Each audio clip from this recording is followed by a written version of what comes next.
Mbote na balangi na biso nyonso eza mwana mukolo mabele, c'est le président Pascalius Kavulu. Nous allons parler sur la situation qui se passe au sein des deux chambres du Parlement, la chambre haute, la chambre basse, parce que Kamere Nassama Lukonde bango nyonso ba kabiliste déterminés pour protéger et sécuriser Kabila et tous les acolytes de Kabila. Nous allons expliquer dans cette émission. Nous allons parler sur les contrats signés entre la RDC et les USA, les États-Unis d'Amérique. Pour l'Amérique Amérique à se précipiter pour entrer à la grande porte. Tokoloba pour l'Amérique, Qatar a commis kolela parce que Qatar n'a minute à comprendre que j'étais.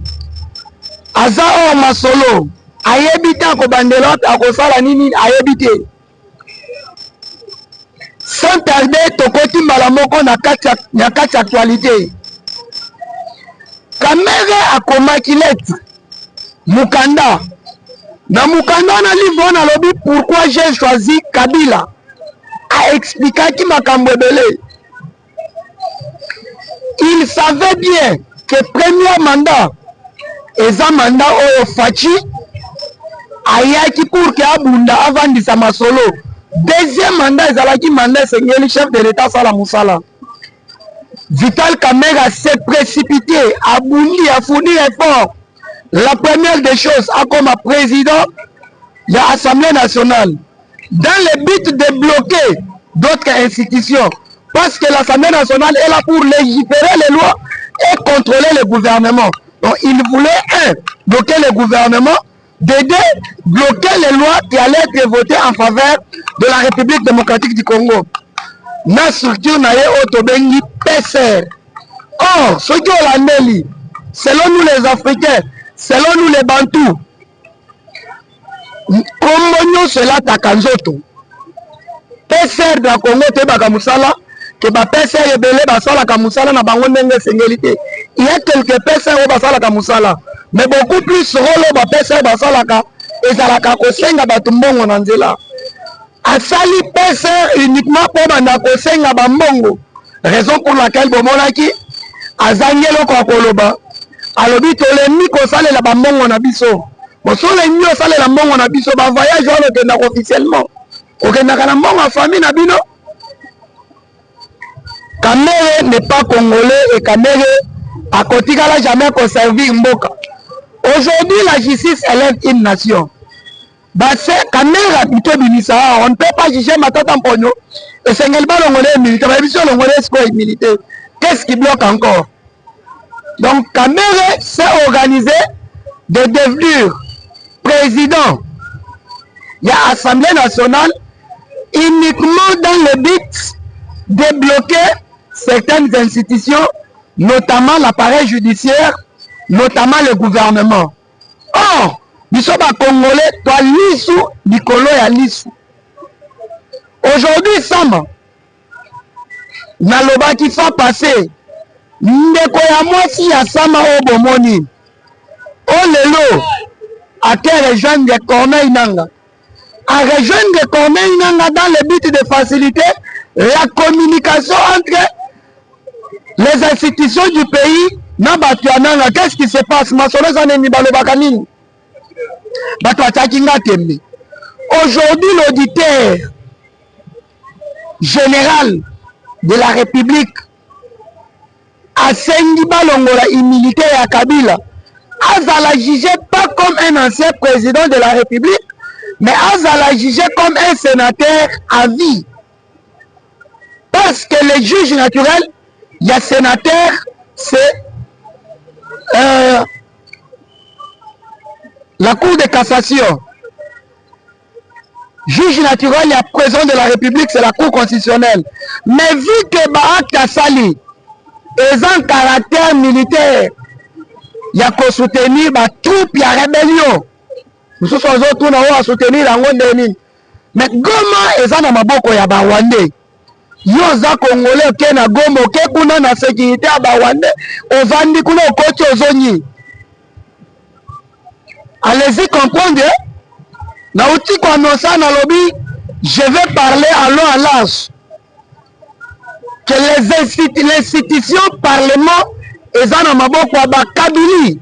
C'est pourquoi nous demandons aux députés nationaux ainsi que aux sénateurs ba destituer ba porte sa motion ba longolela biso Sama Lukonde ba longolela biso Vital Kamerhe parce que bazo incarner ba valeur que ils sont là pour soutenir le mafieux. Matata Mponyo qui se dit qu'il était un bon premier ministre de tous les temps. Mais vas-y, va justifier. Comment expliquer au Loni Masangu au récolté université? Les lots communaux, bazo juger la procédure est respectée boy. Au bon sens que ceux qui ont répondre que tu seras condamné par défaut. Économie et droite. Il faut avoir dans la vie, dans un cabinet politique, il faut nécessairement aux alanabato mibale. Mouti aliboso il faut aux alana juriste. Mouti alibo yani balé aux alana muntu asali sciences sociales et politiques. Pour les deux personnes sur le plan politique, mais basunga kamakas. Regarde comment tu veux prendre les décisions dans makambo maîtriser tel makambo et bien te. Olinga te. Gouvernement ainsi que l'institution pour les tribunaux et boyi koko sa jurisprudence na salle c'est amabe ya koboya au sandisa muntu lokola Matata Mponyo parce que tous les premiers ministres viendront détourner ba ko sandisa bango te Matata Mponyo kozala lokola référence et nous vous informons que Matata Mponyo sera écopé ce qui moula muke na infraction à sali c'est de 15 à 20 ans de prison fermée. Peut-être qu'on va accélérer dans les travaux forcés. Bon aimer, bon liker, bon partager, et ça news Yamboka. Sama Lukonde dossier Joseph Kabila. Lobby, tala tata au moté mamabe. Ça fait une semaine. Au bassin qui a l'ongola immunité, il y a Joseph Kabila. Tout le monde qui est siégé, il faut la libanda. Toti que le bino tante. Boko siéger na kati biso libanda. Sobo longoli Kabila humilité, vous allez trouver le peuple congolais à l'extérieur. C'est anormal. Comment expliquer bateau bazo envahi Mboka? Plus de 15 millions de personnes bakoufi na est. Or il y a de ces pays dans ce monde. Bazan la population, même pas 10 millions, même pas 7 millions. Mais nous on a tué plus de 15 millions. Na bateau bazo soutenir rébellion na bazan ba Kabila. La haute cour militaire s'est dit Azana plus de 95%, de 98%. Il y a pas preuve que Kabila soutient les troupes armées. Yoko la immunité, au lobby au Vandi, au lobby non seul ordre du jour, prolongation à état de siège, pose au transport au temps d'approche, ciment. On a convoqué plénière Moussous.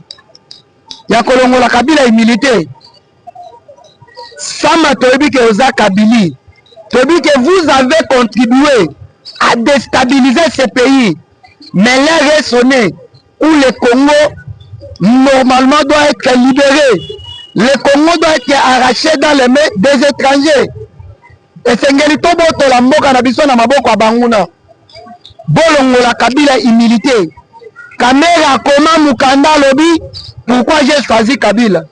Et Seigneur comme Alissus Mukanda, pourquoi j'ai quitté Kabila?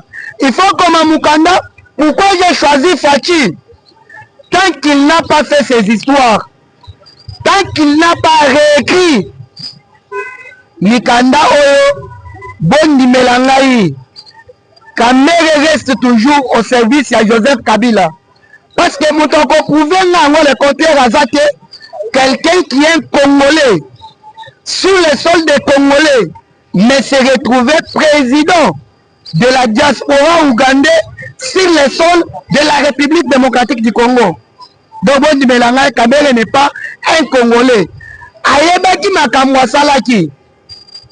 D'ailleurs, nous vous informons, Donald Trump déterminé à Betty, Liko Finamesa, avant de signer contrat à l'OB. Parce qu'on fait un prévu, aujourd'hui, le président de la République entre aujourd'hui et demain à atterrir dans les États-Unis d'Amérique pour concrétiser, signer protocole d'accord entre la RDC et les USA dans sa présence. Mais lobby, il y a un contrat qui est signé entre le gouvernement congolais et le gouvernement d'Américain, un contrat de plus de 500 milliards de dollars américains pour investir au Congo pendant 15 ans en échange de la paix. Yango Bomoni, président du Qatar, Abeli Liboma, aujourd'hui il menace pour Kangisa Paul Kagame. A Kangisa Paul Kagame pour Nanini. A investir na Rwanda plus de 300 milliards. Au Sengelba de varier minéraux. Minéraux en monanité. A essayé Mbala Liboso, Kokuta ni sa président Fachi, non président Vayu Paul Kagame. Et le président de la République, Félix Antoine Tshisekedi Tshilombo, était clair. À lobby, en République démocratique du Congo, c'est le partenariat gagnant-gagnant. Ngana Koko Zwa Mabele Kope Sayotie. Pour fouta nyongwa bato babomi ba Congolais. Si tu veux, Zwa Kakaba, société ou bien, entreprise d'osso, ou installaki niveau ya Rwanda, ou ya ko installer ango sur le territoire congolais. Wana Sekioye, nous allons signer un partenariat gagnant-gagnant. Yo ozo ba minéraux en bonne et due forme. Ozo futa bampa ko engager ba Congolais, ok teki aussi bénéfice. Lexico Amoni, Donald Trump, ambassade d'Amérique, à 200 millions de dollars américains. Il faut que l'ambassade d'Afrique pour installer quartier général en République démocratique du Congo. Ambassade plus d'1 milliard. C'est quoi l'Amérique à l'Obinin? Je dois sécuriser tous les citoyens américains. Contrat et signé na minéraux ou bien des ressources à Congo. Attends ceux qui lobby na investir na Bunaganda, il faut soutenir à na Bunaganda. Domoni lelo déjà ba alienyo swananga bazaba Rwanda et Sengelba kendovana na Rwanda. Nanga uti kokoma kokomela plus de 5 pays d'Afrique en exil. Balobi quelqu'un qui a trahi sa nation. Mutandini bande kona eba kufa. Ton limaya ya kovana na mboka na biso. Seki mutandini bande kona ya kufa yo keli bango mawate. E bongo sikoyo bande kona biso akosana na bango nini. Donc nanga na minito yo après avoir kobo ele ko kende bazil. Yango bomoni kona inanga lobi ba accord nyoso Tshisekedi azo sala etalinga etala yote. Yo oza déjà condamné à mort. Donc les lois tellement que la RDC a déjà signé des relations bilatérales et multilatérales avec ces pays. Bakoti kayote bakokangale bakozoni sayo awa. Aimez, likez, partagez, commentez. Comme la biso. Ba remarque nyoso osala na ba émission place au kibete comment na commentaire tozo en photo tang na commentaire tant ko éclaircir sima. La Bible dit les Égyptiens que vous voyez, vous ne les verrez plus jamais. Les Rwandais que vous voyez, au babandaki ko régner, bokomona bango lisusu te. Trump déterminé pour apporter la paix. Trump a ton ambassade à Congo pour aller la makamwa de l'hôtelier ici là. Pour lui, les Africains qui m'a bango parce qu'ils sont maltraités. Dans le niveau ya Vatican, ce qui s'est passé. Trump a lingaki ata kopesa Macron motete na loboko. Macron aye azobondela. Tala ndenge akimaki na Qatar. Au Qatar azolela. Atali ba millions ekendaki na Rwanda. Qatar atali mbongo investi na Rwanda. Aye minengani na koko récupéré te. Bon nimela ngai. Tous les grands joueurs. Nyoso Qatar asombi. Bakoya ko bandobeta na bavita. Basanga balende bamanyama inyo. Bachinkungu, Balupopo, parce que Mazembe Kokufa. Moïse Yemoko, Mayazonga lisusu na Congo ezake, ce n'est pas un Congolais. Akozonga moka ya bakoko na ye. Ovandi ozolota, élection en 2028. Amérique a signé Nafachi 500 milliards pendant 15 ans. Donc, Mukolo Batia signature wana Fachi sauf imprévu, le nom bien le bien Rosanna Washington. Mukolo Bako signé signature wana. Ne Mukolo Bando ba conteste comme mandat Fachi Saleskoyo pendant 15 ans. Ne vous y trompez pas que Fachi a oublié qu'il faut rédiger une nouvelle constitution. Autokozalaka dans des partis politiques. Ou soit vous êtes dans l'opposition, ou soit vous êtes dans la majorité. Il n'y aura que deux choses. Et ça, ma cambo, batazala ba parti politique na ba poste, bazoze la kaka, mukolo, président Abini, boye pona kosa la coalition. Toujours les mêmes personnes bazozonga na gouvernement. Ma kamwa ne sengele sina. Nous aurons la constitution. Otokozala kaka na parlement moko. Tozala na makambo ba sénat lisusu te. Ces histoires des assemblées nationales, il faut pouvoir. Ces histoires de conseil municipal, il faut ici là. Oh, le président de la République d'office sera le chef du gouvernement. Donc, on vote président après une semaine à Bénissi gouvernement, on salé bandit. Les hommes à Kamote, il faut oser la cour de cassation, cour constitutionnelle à délibérer. Il faut oser la coto. Il faut nous confirmer mandat de député. Ça prend 6-7 mois et le peuple compte déjà le mandat du président de la République. Qatar, Aleli, la minute il cherche comment porter plainte contre le Rwanda. Or, sur les droits internationaux, ceux qui ont porté ta plainte, bon, moi qui a porté Paul Kagame, la personne de Paul Kagame, plainte. Mais ceux qui ont porté l'État plainte, si l'État se déclare à reconnaître que le juge Okoko Sami c'était au Kenya nulle part, pour cacher au Gocha était exaté. Non seulement qui kaka motema mabe, Yango Dieu a toujours été juste. Obimisi bad milliards pour faire souffrir le peuple congolais. Aujourd'hui, l'air est sonné. Amérique Atali, la ndenge Chine na Congo, ceux qui n'ont na grande porte, ba Chinois ba ozala ba bénéficiaire parce que ba teka kabiloko moins cher, ba sala kabiloko à qualité te. Chine a tekeli biso drone, a tekeli Rwanda anti-drone. C'était pour faire quoi? Pour bénéficier des minéraux à Congo. L'Amérique Atali, jamais. Dans la première puissance du monde. Pour que n'a cassé biloko bien. Et c'est que n'a côté na grande porte. N'a côté na grande barrière. Yomoni Qatar a bengi si Fachi Kagame simité. Fachi a sotaki déjà Amérique. A lobi à la grande porte. A bengi délégation Amérique. A bengi délégation congolais. Regarde comment Fachi fait humilier les gens. On y a tinda ministre. On y a tinda ministre délégué. On y a tinda taba conseiller naye. Fachi a tinda qui na Qatar. Directeur général adjoint. Il y a des gemmes. Dans le niveau de humiliation. Directeur général adjoint. Il y a des gemmes. Ndemutokendo représentant de ce na Qatar. Ba Monica Kachole a côté na basutani na ye. Qatar a ébissé. Ici, il n'y a pas un problème. Il y a des pasteurs. Les pasteurs, leur mission, s'il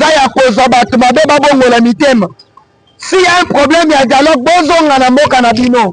Nous, on est en train de négocier État na État.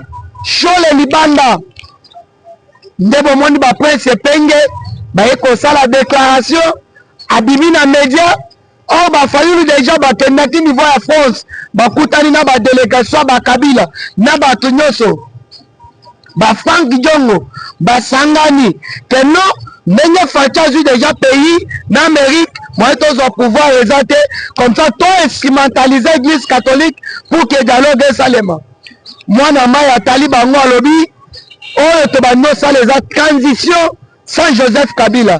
Et c'est rédiger une nouvelle constitution.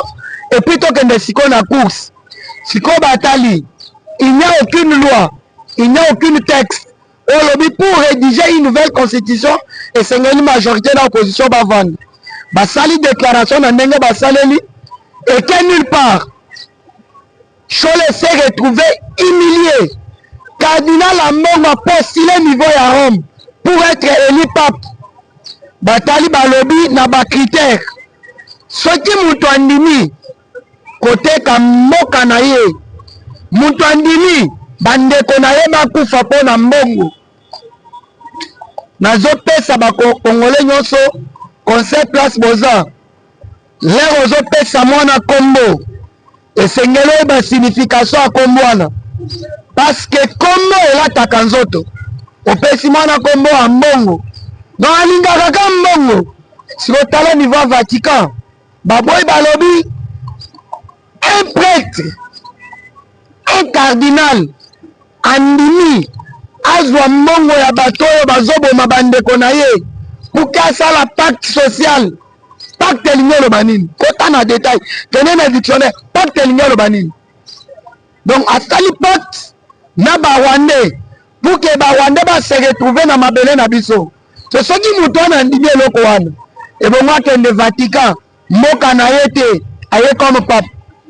À côté, Kabakalis, Basiboua, Basoutan. À côté, Kabatabernacle. Batekatou. Non, on aura des prêtres, Mutu penza outi penza, mutu asala rabatis, aya pese mongo commissaire prêtre catholique. Donc sa candidature déclassée. Et puis de deux, un cardinal qui n'est pas en collaboration avec son président de la République. Boko Misaye, pape, au comme un cardinal, il a fallu que le chef de l'État signe. Et bon, ce que Masikoyo, pape, et Seigneur le président de la Salanini a signé. T'as écouté la candidature. Le président de la République n'a pas signé, pas déclassé. Aujourd'hui, selon les révélations, sauf imprévu, troisième pape non-roi Kotobima. Donc c'est le cardinal Yagune. Moutabundaka pour la dignité à l'Africain. Moutabundaka pour que l'Africain bazala na Kenya. On m'a dit place au souki. Motema Mabe. Yango bomoni ba chole banane humilié. Aujourd'hui l'église catholique a perdu les places naïe. Église catholique a l'ongé nara naïe. Nous allons partir jusqu'au niveau. Yakoye Bisabino. Église catholique a jaba école naïe a tchana moutou a tiré la biso. Mabele. Parce qu'il y a un contrat. Ils ont un téléchargement. Mais Russie. Russie a zoya juste pour le diamant industriel. Parce que le premier producteur il y a diamant, c'est le Botswana. Deuxième, c'est la Russie. Troisième, c'est la République démocratique du Congo. Si quoi Azoya, biso diamant beaucoup plus, c'est un diamant industriel. Dans les partenariats gagnant-gagnant, il faut tomber les biso par école. Quand les Azoya pour tomber par école, wana. À côté de nous, au commémore. L'école nayo na moto. Bozalaki belé de partout, bozala na biso ezamo na mukolo mabele, c'est le président Pascalius Kavulu. Pourquoi moi na mukolo mabele? Parce que même Joseph Kabila baye, basoma ba kingakati. Un étranger asomi kingakati. Lelo akomi mukolo lupango. Koma biso, bakolo moko bakoko bakokolo na biso, baza o lelo eza Congo. Tozala na bango na bakombo moko na tike moko bana bakolo mapango katumbi pa sobi mapango na Congo bawara bazoso mapango bango pe bakolo mapango tozala na bango ndenge moko. C'est pourquoi je me suis distingué ata osomi mapango nyonso okokoma mukolo mabele te mabele eza biso eza bakoko na biso eza bakokolo na biso musala na biso eza ko défendre mabele na biso. Aujourd'hui bato mususu bakomi ba wazalendo bazobunda pona mabele ya bakoko na bakokololo na bango. Lelo nanga il se retrouve batoyo bapesa confiance tellement que Fachi akati balenyo place banozo la mbongo bato bakomi ba colonel o bapesa ki mabele va déserter. C'est Wazalendo qui sont en train de récupérer nos terres.